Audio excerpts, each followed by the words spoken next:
같이 교독한 본문 말씀에 의지해서 복음의 일꾼으로 부르셨다. 한번 따라하겠습니다. 복음의 일꾼으로 부르셨다. 이와 같은 제목으로 은혜 받기를 원합니다. 바울 사도께서 로마에 있는 성도들을 향하여 로마서를 기록한 것은 세 가지 분명한 이유가 있었습니다. 첫 번째는 정확한 복음을 다시 들어야 할 이유가 있었다. 하나님의 말씀을 우리가 막연하게 알고 막연하게 신앙생활하다 보면 우리는 그 하나님의 말씀과 하나님의 역사를 왜곡 혹은 과장 혹은 자기 중심적인 편중된 말씀을 해석할 수 있다. 상당히 위험한 거죠. 그래서 다시 한번 로마서를 통하여 기록된 편지를 통해 로마에 있는 성도들이 아주 건강한 신앙생활을 할 수 있기를 원했다. 두 번째는 복음이 분명한 교회는 하나님께로부터 받는 사명이 있습니다. 그 사명은 다른 게 아니라 선교에 대한 비전이죠. 그래서 9장에서부터 11장까지는 로마 교회가 감당해야 할 선교적인 비전. 원래 복음은 유대인들을 통해서 전 세계로 복음이 확장되어 가는 것이 하나님의 뜻이었지만 유대인들이 예수 그리스도의 복음을 거절합니다. 방향을 바꾸어 이방인 교회를 향해 나아가게 되고 이방인들을 통하여 전 세계로 복음이 확장되어지는 역사. 그래서 로마서에는 반드시 비전을 받은 교회와 비전을 받은 성도, 선교에 대한 도전에 대해서 말씀을 합니다. 바울 사도께서 이 로마서를 기록할 때가 주후 58년경. 바울은 이미 1차, 2차, 3차에 걸친 선교 여행을 끝냈습니다.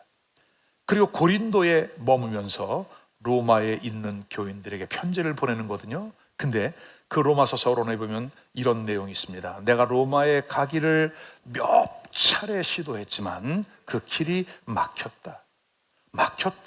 그러나 나는 그래도 로마에 가야 하리라. 로마에 가서 너희들과 함께 복음을 나누고 은사를 나누어주고 내가 너희와 영적인 교제를 나누면서 내가 회복을 해야 할 것이다. 그리고 바울 사도는 당시 세계관 속에 땅끝이라고 여겨졌던 스페인까지 갈 계획을 세운 겁니다. 여러분, 그렇다면 바울의 마음 가운데는 뭐냐 하면 자기의 인생이 마감되기 전에, 인생이 끝나기 전에 주님의 그 지상 명령을 성취하려고 하는 그 복음에 완전히 자신의 생애를 불살라 태우는 그와 같은 헌신이 그에게 있었다. 자, 첫 번째는 뭐라고 그랬죠? 다시 복음을 들어야 된다. 두 번째는 선교적인 비전, 그 부르심에는 사명이 따라온다. 선교적인 비전을 받았어요. 세 번째는 우리가 구원받은 하나님의 사람들이 내게 맡겨준 비전과 이 사명을 감당하기 위해서는 성도들에게 삶의 열매가 나타나야 됩니다. 여러분, 그것이 다른 게 아닙니다. 전성기입니다. 하나님의 말씀을 읽고 기도하고 성경 말씀을 통해서 우리의 삶 속에 아름다운 열매들이 나타나야 돼요. 그래서 로마서 12장에서부터 16장 마지막까지는 뭐냐? 구원받은 성도들의 삶 속에 어떠한 변화가 있어야 하는가? 어떠한 열매가 있어야 하는가? 여러분, 우리의 신앙생활이 좀 막연하다. 내가 교회는 다니고 있지만 나의 신앙의 역동적인 은혜가 나타나지 않는다. 나는 그저 10년 전이나 지금이나 오늘이나 똑같다. 연초나 연말이나 지금이나 나는 크게 마음이 뜨겁지 않다. 왜 그럴까요? 알고 있는 이 신앙적인 지식이 우리의 삶을 통해서 열매로 나타나고 그 열매를 맺는 순종과 헌신이 우리 안에 있어야 하고 그것을 위한 대가 지불이 있어야 되는데 여러분, 그게 일어나지 않는 거예요. 자, 우리가 오늘 아침에도 식사를 하셨을 겁니다. 건강을 유지하기 위해서 우리가 때에 맞춰 식사를 드시죠. 근데 우리가 먹기만 하고 소화가 되지 않는다. 근데 배설하지 않으면서 계속 먹는다. 여러분, 당연히 문제가 생기는 겁니다. 우리에게 영적인 원리도 마찬가지입니다. 나는 구원받았습니다. 죄에서 용서를 받았습니다. 그리고 하나님께서 나에게 직분을 맡겨 주셨습니다. 교사로, 찬양으로, 혹은 권사로, 집사로, 안내로 내게 맡겨진 직분들, 이 직분들을 여러분 소화하듯이 충성스럽게 그 일을 감당해 나가다 보면 피곤할 때도 있습니다. 이번 선교팀도 잠을 넉넉히 자지를 못했습니다. 일정을 소화하기 위해서, 그리고 또한 우리가 준비되어야 하기 때문에 다른 사람들보다 일찍 일어나 기도하고, 다른 사람들 집회 마치고 돌아가서도 우리는 또 남아서 기도하고, 그러다 보니 육체의 피곤함은 있지만 열매와 결과들이 나타나더라. 그래서 오늘 로마서를 기록한 세 번째 이유는 성도들의 건강한 삶과 그 열매를 위해서라는 거죠. 그래서 무엇보다도 이 로마서는 약 2000년 동안 많은 사람들의 삶 속에 변화와 영향을 주었다. 바울의 생애와 사상이라고 하는 책을 쓴 퀸터 보른캄이라고 하는 독일 신학자는 로마서는 바울 사도의 유언장이다, 그렇게 말을 했습니다. 복음을 깨닫고 나니까 나의 삶의 가치가 어디에 있는지, 무엇을 위해 살아야 하는지를 너무나 분명하고 정확하게 알았다는 거죠. 맨 오른쪽에 있는 인물은 우리가 잘 아는 성자 어거스틴입니다. 그런 성자가 되기 전 상당한 심각한 탕하였죠. 그러나 그가 로마서의 말씀이 깨달아지면서 그의 삶 속에 놀라운 변화를 가져옵니다. 로마서 13장 13절과 14절의 말씀이 탕자 어거스틴을 성자로 바꾼 말씀이 되었습니다. 낮에와 같이 단정히 행하고 방탕하거나 술 취하지 말며 음란하거나 호색하지 말고 다투거나 시기하지 말고, 14절은 우리 다 같이 한번 읽어보실까요? 시작. 오직 주 예수 그리스도로 옷을 입고 정욕을 위하여 육신의 일을 도모하지 말아라. 아멘. 이 말씀이 한 사람의 운명을 바꿨습니다. 그 한 사람을 통해 그 시대를 바꾸는 역사가 일어났습니다. 이뿐만이 아닙니다. 로마서 서문을 읽는 평신도 성경 공부 그룹에 참석했던 존 웨슬리가 1738년 5월 24일 올더스게이트에서 평신도들이 로마서 강해 말씀을 나누고 있을 때 로마서 1장 16절의 말씀, 오직 나의 의는 믿음으로 말미암아 살리라, 이 말씀이 깨달아지면서 그의 삶에 놀라운 변화를 가져옵니다. 그는 영국을 변화시키고 유럽을 변화시키고 미국, 카나다, 그리고 전 세계를 변화시키는 감리교의 후예들이 나오게 된 거죠. 한 사람이. 그 1500년대에 그 영적인 암흑 시대에 독일의 천주교 사제였던 마틴 루터가 오늘 로마서의 말씀을 붙잡고 그는 종교 개혁을 일으킵니다. 행위가 아니라 믿음으로, 이 신칭의 믿음으로 구원을 받는다. 여러분, 이렇게 로마서는 수많은 역사 속에 수많은 사람들이 그 말씀을 깨닫고 시대를 변화시키고 움직여 갔다. 오늘 이 시간 우리가 이 로마서의 말씀을 통해 이 자리에 계신 여러분도, 우리 주 예수 교회도 이 시대를 움직여 갈 수 있는 하나님의 말씀이 역동적으로 움직이는 축복의 역사가 있기를 주님의 이름으로 축원합니다. 자, 그렇게 하기 위해서는 첫 번째, 우리의 부르심을 분명히 할 수 있어야 되겠습니다. 따라하십시다. 복음의 일꾼으로 부름을 받았습니다. 오늘 1절이죠. 1절에 보면 바울 사도는 자신에 대하여 세 가지를 분명히 깨닫고 소개합니다. 1절 말씀, 예수 그리스도의 종 바울은 사도로 부르심을 받아 하나님의 복음을 위하여 택정함을 입었으니. 아멘. 첫 번째는 예수 그리스도의 종으로 부름을 받았다. 여러분, 여기 종이라고 하는 표현은 둘로스입니다. 둘로스. 둘로스는 노예.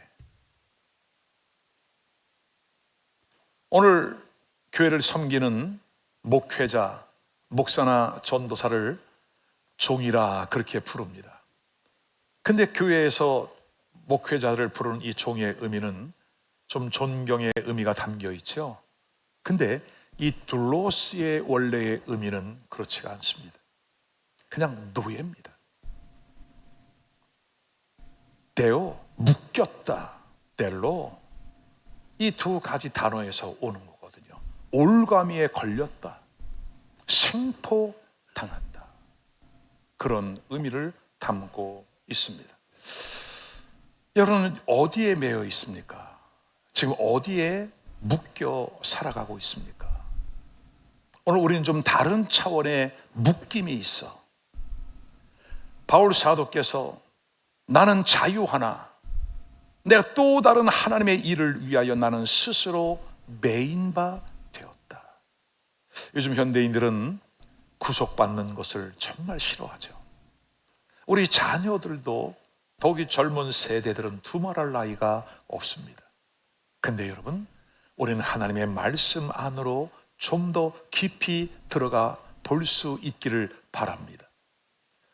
다른 사람들의 자유를 위하여 자기 자신을 기꺼이 하나님의 종으로, 나를 종으로 부르신 그 주님의 부르심에 기꺼이 순종하여 나아가는 그러한 바울 사도의 모습.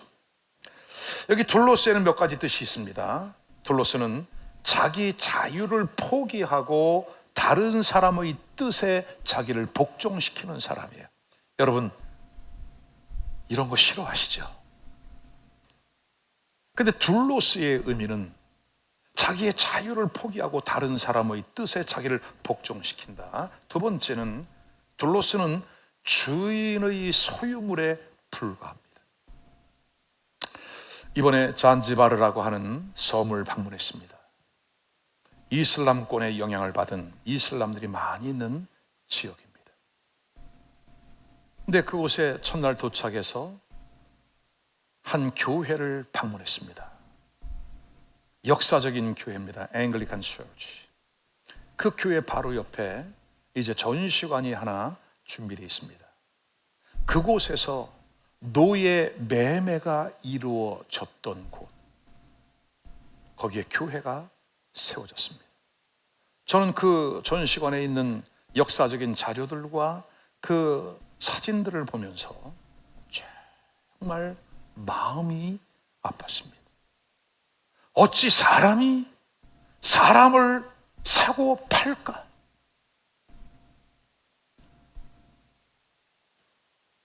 올가미에 매이고 묶여 줄줄이 엮여서 팔려가는 그들의 절망적인 그 눈빛을 잊을 수가 없습니다.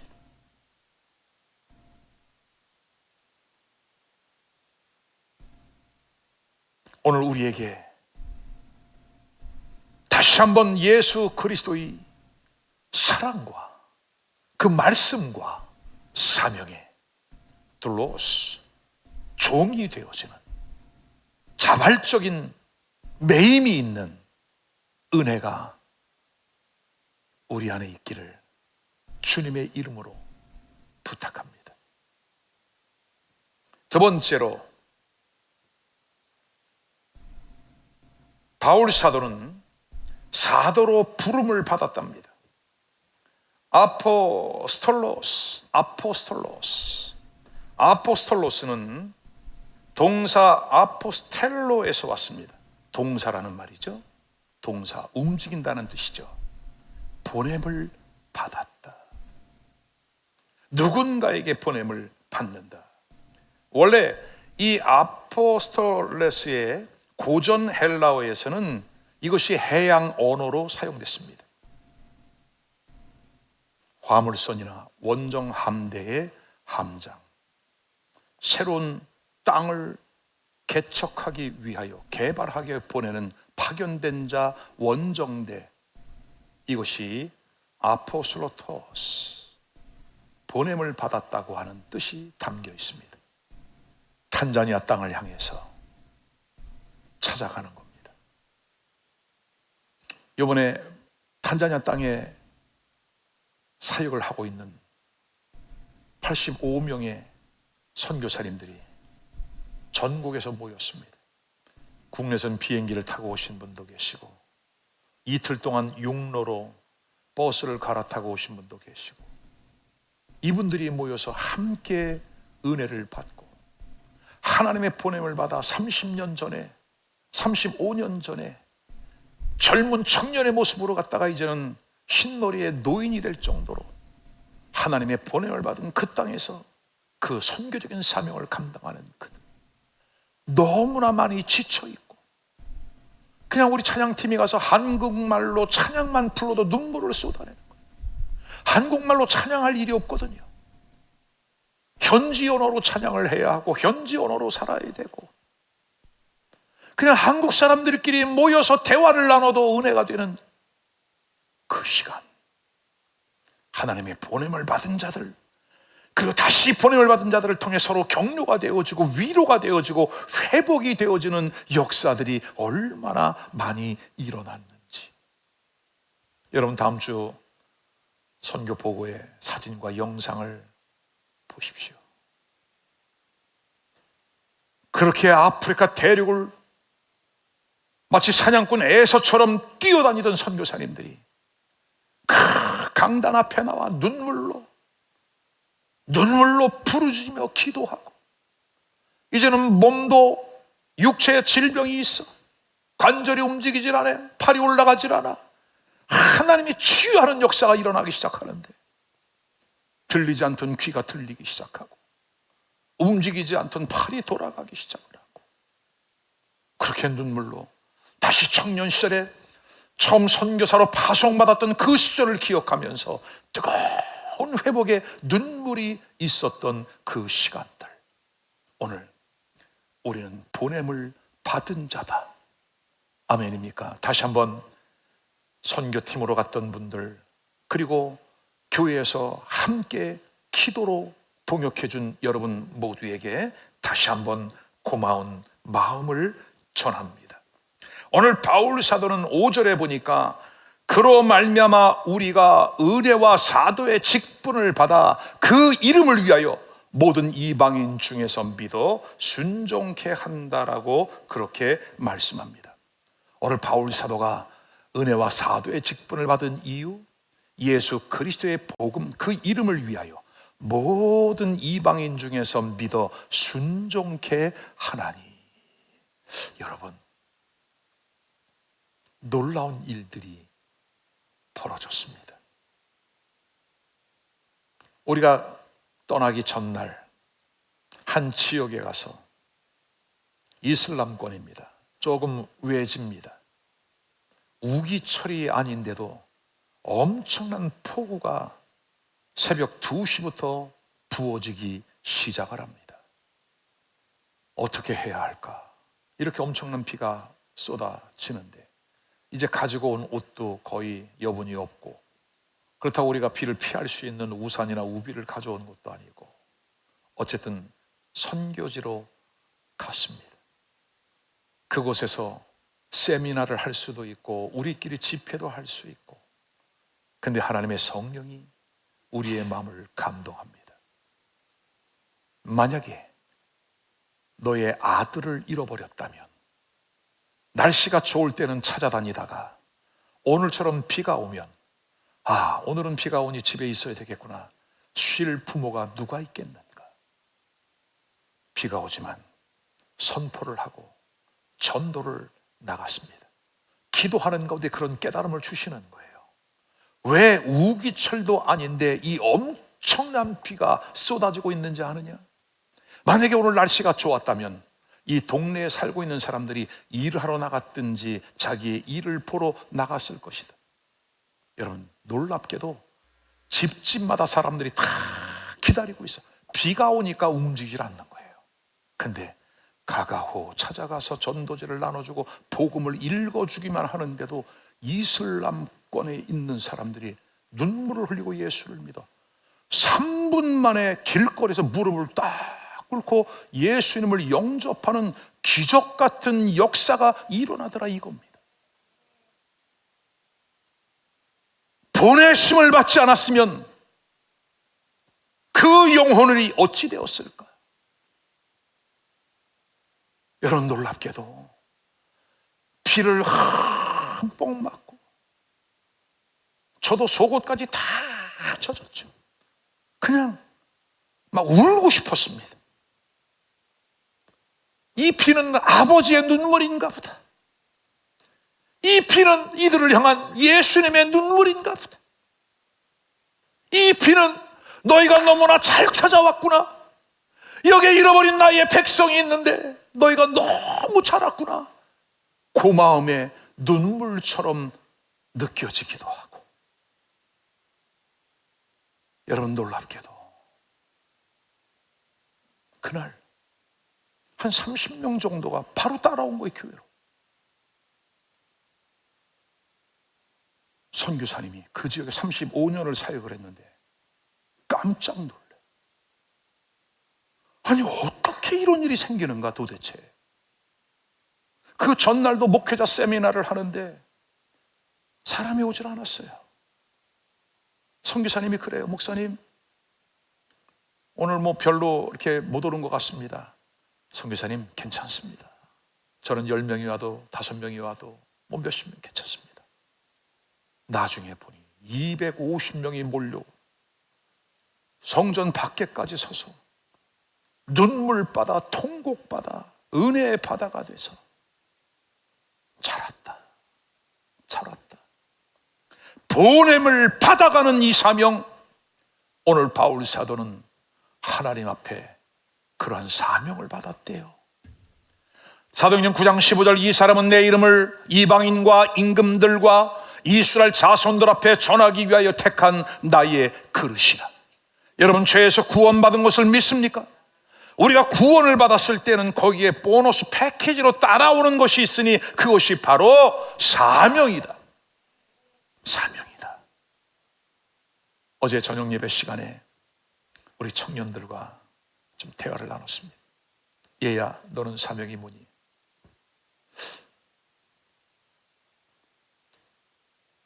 사명이 뭐니?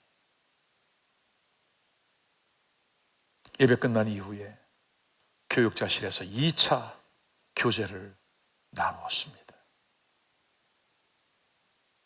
지금 적지 않은 나이다. 너희가 20대를 넘겨 20대 초반이면 지금 비전을 확실히 찾아라. 여러분, 오늘 여러분의 비전은 무엇입니까?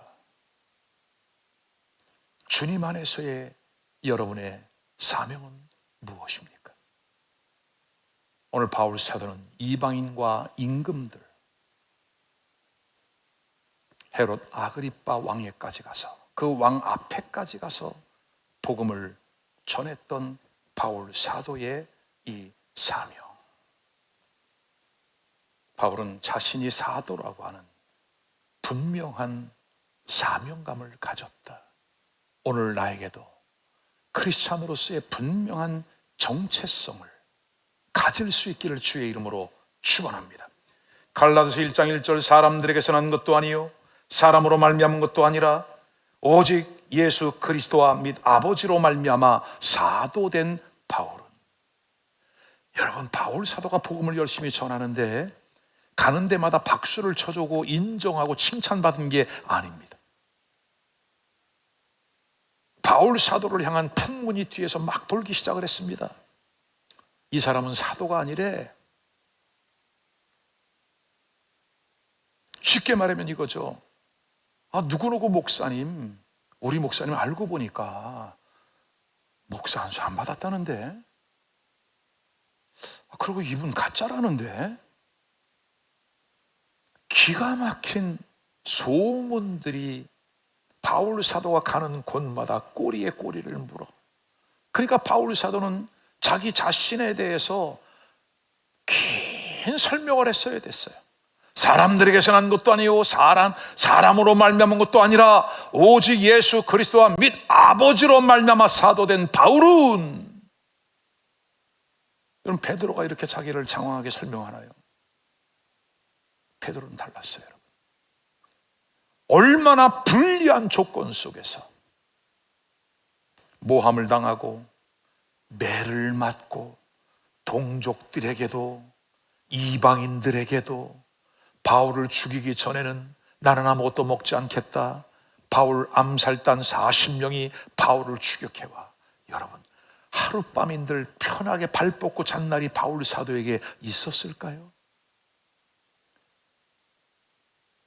다메섹에서는 돌로 매를 맞고 그리고 바구니를 타고 도망가야 할 정도로 그렇게 쫓기는 그러한 삶을 살면서도 바울 사도는 자기에게 맡겨진 그 사명을 놓지 않았다. 여러분, 오늘 다시 한번 우리의 부르심과 그 정체성을 다시 한번 회복할 수 있는 시간이 될 수 있기를 주님의 이름으로 축원합니다. 작은 세 번째로 바울은 하나님의 복음을 위하여 택함을 받았다고 하는 분명한 소신이 있었습니다. 바울 사도가 복음 전하는 일에 그토록 자신의 생애를 불사를 정도로 헌신적이었던 이유는 뭐냐 하면 복음의 빚진 자의 마음을 가졌어요. 자, 14절과 15절입니다. 헬라인이나 야만이나 지혜 있는 자나 어리석은 자에게 다 내가 어떤 사람이라? 빚진 자라. 그러므로 나는 할 수 있는 대로 로마에 있는 너에게도 복음 전하기를 원하노라. 빚진 자의 마음. 여러분 한번 생각해 보실래요? 지금 전 세계는 80억이 넘는 사람들이 살아갑니다. 그 수많은 사람들이 다양한 종교를 신봉합니다. 근데 예수 그리스도께서 저와 여러분을 불러주신 거죠. 그리고 진정한 구원의 역사로 우리를 이끌어 주신 거죠. 여러분, 이 일에 대해서 얼마나 큰 감사가 여러분에게 있습니까? 저는 하나님 앞에 눈물을 잊지 않기를 기도합니다. 두 가지 이유의 눈물이 있어야 됩니다. 첫째는 나 같은 죄인 구원하신 그 은혜. 만약 나에게 구원의 감격에 대한 눈물이 없다면 여러분 다시 한번 당신의 구원을 점검해 보십시오. 정말 내가 구원받은 사람이 맞는가? 두 번째는 구원받지 못한 영혼들을 향한 긍휼의 눈물. 여러분, 이것은 아버지의 마음이에요. 당연히 우리는 아버지 집 안에 들어와 있으니 감사해요. 그러나 아버지의 눈은 지금 큰 아들과 같은 둘째 아들을 기다리는 그 아버지의 마음. 이제나 저제나 돌아올까? 지금도 밤마다 문 열어놓고 기다리시는 그 아버지의 마음.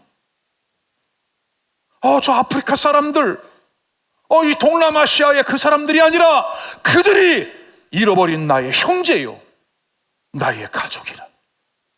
140년 전에 선교사들이 그러한 마음으로 나의 형제, 나의 자매, 나의 가족을 찾으러 조선 땅에 찾아왔고 오늘 그들의 눈에 발견된 바 되어 복음을 듣고 우리가 구원을 받았다는 이 사실, 이제 우리도 잊지 말고 잃어버린 그 영혼들을 향하여 하염없는 눈물이 우리 안에 있기를 주의 이름으로 축원합니다. 아멘. 자, 그러면 오늘 우리는 하나님의 종으로 일꾼으로 복음을 위해 택정함을 받았다. 그러면 바울 사도는 과연 왜 이 일의 부름을 받았을까요? 복음에는 사람을 구원하는 하나님의 능력이 있기 때문입니다. 자, 1장 16절입니다. 내가 복음을 부끄러워하지 아니하노니 이 복음은 모든 믿는 자들에게 구원을 주시는 하나님의 능력이 됩니다. 첫째는 유대인에게, 또한 헬라인에게로다. 다예루살렘 항구에서 잔지바르까지 가는 배를 탔습니다. 2시간이 걸립니다. 배멀미가 있을 것 같아서 갑판 위에 올라가서 의자에 쫙 앉았습니다. 거기에 앉아서 잔지바르 사역을 위하여 준비하며 기도합니다. 주님의 성령께서 자꾸 저의 마음을 동하게 하십니다. 여기서 복음을 전해야 될까? 여기는 이슬람도 있고 또 어떤 관계자들이 있을지도 모르는데 저의 마음 가운데 주저함이 생깁니다. 몇 번을 하나님 앞에 기도합니다. 말할 수가 없었습니다. 침묵을 하며 주님의 음성에 귀를 기울입니다. 하나님의 성령이 일어나라, 전하라. 순종했습니다. 복음을 전했습니다. 우리 조 선교사님이 이것입니다. 당혹스럽죠. 거기에서 어떤 일이 일어날지 몰라.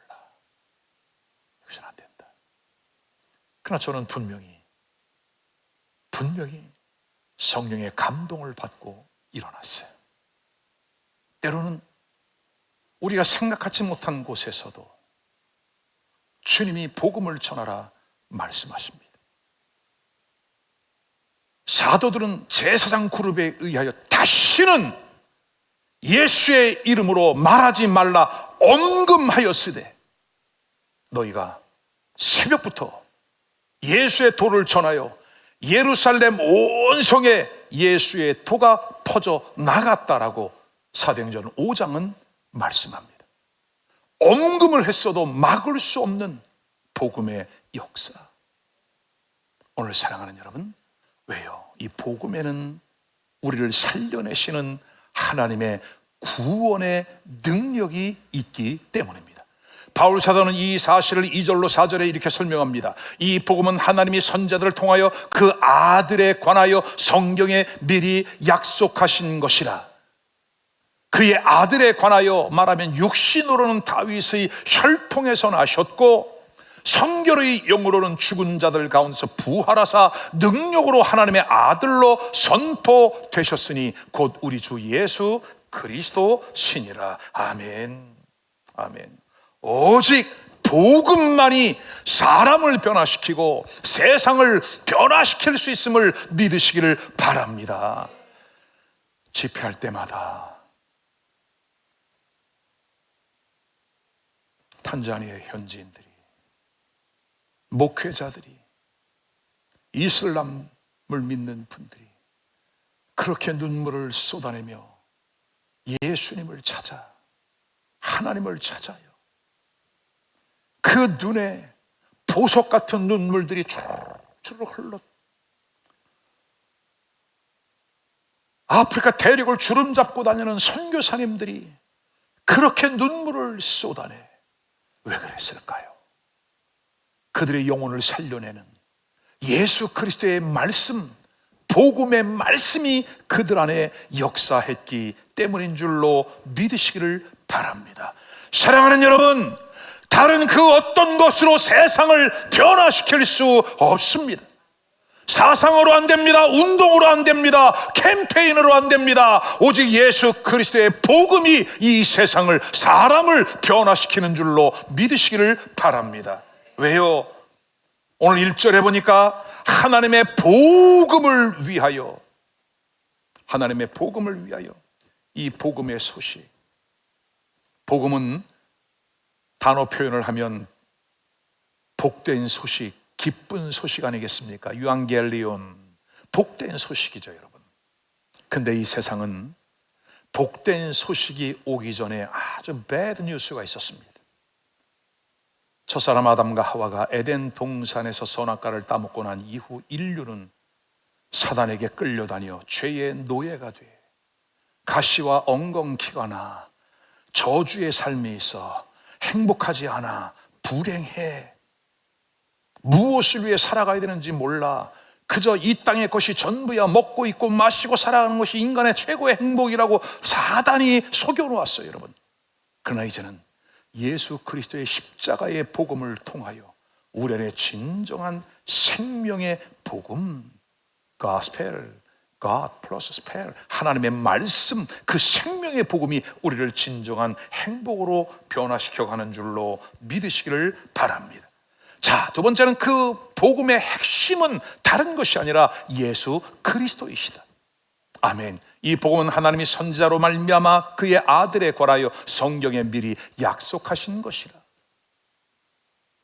구약에 약속하셨던 예수 그리스도가 이 땅에 오셔서 친히 우리의 모든 저주를 담당하신 그 하나님의 아들 예수 그리스도. 자, 3절과 4절에 보니까 이 예수님은 어떤 분이시냐? 혈통으로는 다윗의 혈통에서 나셨다. 영적으로는 부활의 영으로 살아나셨다. 성결의 영으로 완전한 사람인 동시에 완전한 하나님이시다. 여러분, 예수님이 이런 분이시래요. 믿어지십니까? 믿어지십니까? 완전한 하나님이시고 완전한 사람이시라.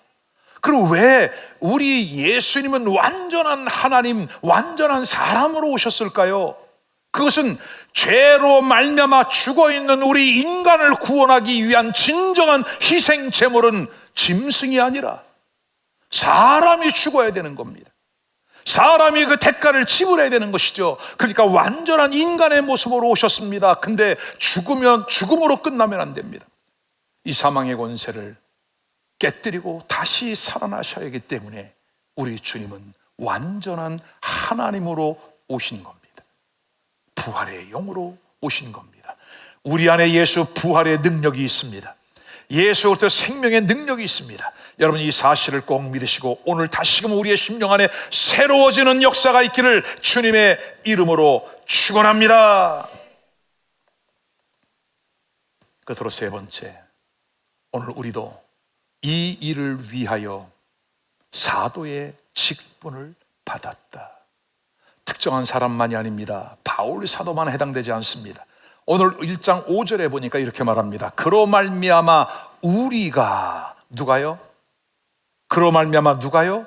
우리가 그로 말미암아 우리가 은혜와 사도의 직분을 받아 그 이름을 위하여 모든 이방인 중에서 믿어 순종케 했다. 몇몇 사람뿐만이 아니라 저와 여러분 포함한 우리 모두가 이 사명을 받았다라고 바울 사도는 말씀합니다. 사랑하는 여러분, 오늘 우리에게 주신 이 사명을 기쁨과 감사로 잘 감당해낼 수 있기를 주의 이름으로 축원합니다. 왜냐하면 우리 안에 오신 이 생명의 말씀은 우리로 하여금 능히 하나님의 종으로, 사도로, 복음을 전하기 위해 택정을 받은 자로 사용하시기에 조금도 부족함이 없다. 아멘. 자, 오늘 바울 사도께서 1장 5절도 사도의 직분을 맡아 그 이름을 위하여 모든 이방인 중에서 믿어 순종케 한다, 그렇게 말씀합니다. 그리고 로마서는 몇 장까지 있지요? 16장까지 있습니다. 16장 26절에 이렇게 말씀합니다. 영원하신 하나님의 명을 조차 선지자들의 글로 말미암아 모든 민족으로 믿어 순종케 하시려고. 아멘. 로마서의 시작인 1장에서도 이방인들로 하여금 믿어 순종하게 하려 함이라. 마지막 16장에도 믿어 순종하게 하려 함이라. 오늘 진정한 복음은 깨닫는 것으로 그치지 아니하고 깨달아진 그 말씀이 우리의 삶 속에 순종의 열매로 나타난다. 아멘. 여러분, 달라집니다. 깨닫는 것도 은혜죠. 깨닫는 것도 감격이죠. 근데 깨달은 그 말씀이 나의 삶 속에 풀어지고 나의 삶 속에 순종으로 연결되어질 때 여러분, 이루 말할 수 없는 하늘의 은혜가 나타남을 믿으시기를 바랍니다. 순종하느냐 순종하지 않느냐에 따라서 우리의 영혼의 영원한 때가 갈라집니다. 요한복음 3장 36절, 아들을 믿는 자에게는 영생이 있고 아멘, 아들에게 순종하지 아니하는 자는 영생을 보지 못할 것, 오히려 하나님의 진노가 그 위에 머물러 있다. 충격이죠. 아는 것이냐 순종하는 것이냐. 오늘 여러분들에게 하나님의 말씀이 풀어져 아름다운 순종의 열매가 있기를 주님의 이름으로 축원합니다. 말씀을 정리합니다. 하나님께서 우리를 복음의 일꾼으로 부르셨습니다. 아멘. 우리 모두가 하나님이 그 복음의 일꾼으로 불러주셨습니다. 왜요? 이 복음은 우리를 살려내는, 세상을 살려내는 하나님의 능력이 담겨 있기 때문이다. 끝으로 오늘 우리도 이 사명을 잘 감당하면서 많은 영혼들을 주님께로 이끌어내는 복된 은혜가 있기를 주의 이름으로 축원합니다. 한 사람이 3명의 VIP, 아니요, 한 번 교회에 오고 마는 사람이 아니라 여러분과 같이 성숙한 믿음의 사람으로 세워질 때까지 그 영혼을 위하여 몸부림을 치며 기도하고 그들을 살려내는 복된 은혜가 우리 모두에게 있기를 주님의 이름으로 축원합니다. 기도드리겠습니다. 오늘 주신 말씀을 붙잡고 우리 함께 기도를 드리겠는데, 하나님, 우리를 복음의 일꾼으로 불러주셨습니다. 보내셨습니다. 잘 감당하겠습니다. 왜냐하면 이 복음 안에는 사람을 살려내는 생명이 있기 때문입니다. 주님, 우리도 이 일 가운데 기쁨으로 자발적으로 헌신하며 하나님의 영광을 위하여 쓰임받게 하여 주옵소서. 기도합시다. 할렐루야. 아버지,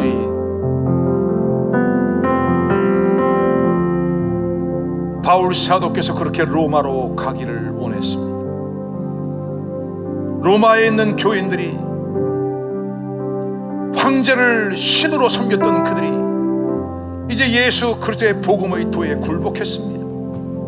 신전이 세워졌던 수많은 지역에 교회가 세워졌습니다. 바울 사도는 다시금 이들에게 정확한 복음이 증거되어지고 그들에게 성령의 은사를 나누어주고 그들도 사명을 받아 선교적인 사명, 이방인을 향하여 로마가 세계를 정복했던 그 군사 도로가 이제는 복음을 실어 나르는 복음 통로가 되어 전 세계를 살리는 그러한 꿈과 비전을 바울은 보았기 때문입니다. 하나님, 오늘 나의 현실이 아니라 하나님이 주시는 비전과 꿈 안에서 우리의 미래를 바라보고 내일을 바라보고 하나님의 약속의 말씀을 신뢰하며 끝까지 순종해 나가는 복된 역사들이 나타나게 하여 주옵소서. 이 일을 위하여 우리를 부르셨습니다. 하나님, 잘 감당해낼 수 있도록 끝까지 주님 오시는 그날까지 이 사명 잘 감당해낼 수 있도록 하나님의 몸된 교회와 우리 성도들을 축복하옵소서. 예수님의 이름으로 기도하옵나이다. 아멘.